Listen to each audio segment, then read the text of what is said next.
চরমানের লোকজন সবাইকে কাফের ফতোয়া দিয়ে ফিতনা ফাসাদ করে বেড়াচ্ছে, ধর্মীয় অনুভূতিতে আঘাত করছে এবং মানুষের মধ্যে বিভ্রান্তির সৃষ্টি করছে।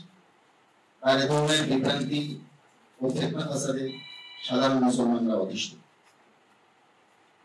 এক পর্যায়ে তার লোকজন যেমন মৌলভী আব্দুল মতিন অর্থাৎ তার ভাই জাহাঙ্গীর আলম ও অন্যান্য লোকেরা যশোরের মাননীয় এসপি আব্দুল ওয়াহাব সাহেবের কাছে গিয়ে বলে তারা বাহাস আয়োজন করবে।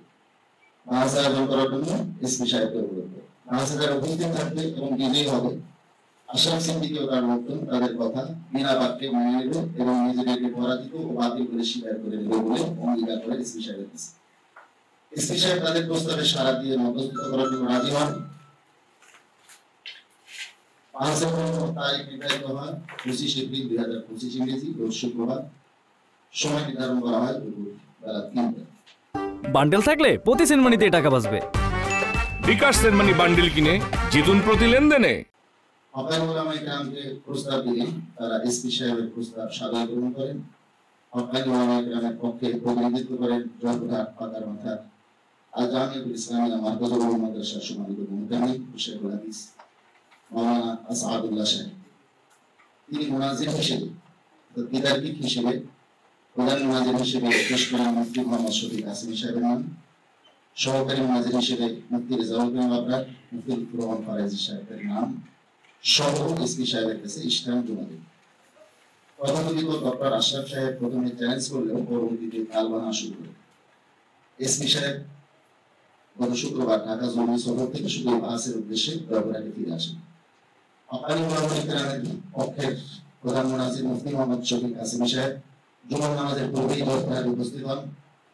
জয়পুরহাট রেল স্টেশন মসজিদে জুমার পূর্বে আলোচনা পেশ করেন।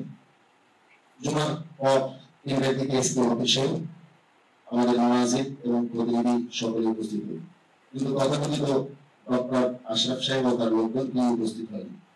এসপি সাহেব ও এসপি অফিসের লোকজন বারবার আশরাফ সাহেব ও তার লোকদেরকে ফোন করলেও তাদের পক্ষ থেকে ফোন রিসিভ করা হয়নি। বাহাসের শর্তাবলীতে উল্লেখ রয়েছে যে পক্ষ অনুপস্থিত হবে তারা পরাজিত ও বাতিল বলে গণ্য হবে।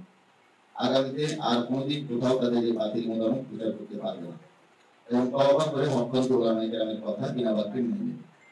অতএব জয়পুরহাটে আজকের এই সাংবাদিক সম্মেলন থেকে আমরা সকলেই ওলামায়ে কেরাম এবং সর্বস্তরের মুসলমানদের পক্ষ থেকে তথাকথিত ডক্টর আশরাফ ও আব্দুল মতিন যারা বাহাসের চ্যালেঞ্জ করে উপস্থিত হয়নি তাদের সকলকে অবাঞ্ছিত ঘোষণা করছি, যাতে সাধারণ মানুষকে তারা আর বিভ্রান্ত করতে না পারে।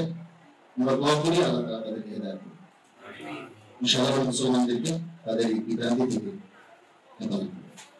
একটু আপনার নাম পদবিটা একটু বলবেন। আমার নাম মোহাম্মদ শফিক কাসেমী, প্রতিষ্ঠাতা পরিচালক জামিয়াতুল রশিদ বগুড়া, এবং যে বাহাসটা হওয়ার কথা ছিল গত 25 তারিখে সেখানে আমাকে প্রধান মুনাজির হিসেবে অর্থাৎ প্রধান আলোচক হিসেবে রাখা হয়েছে।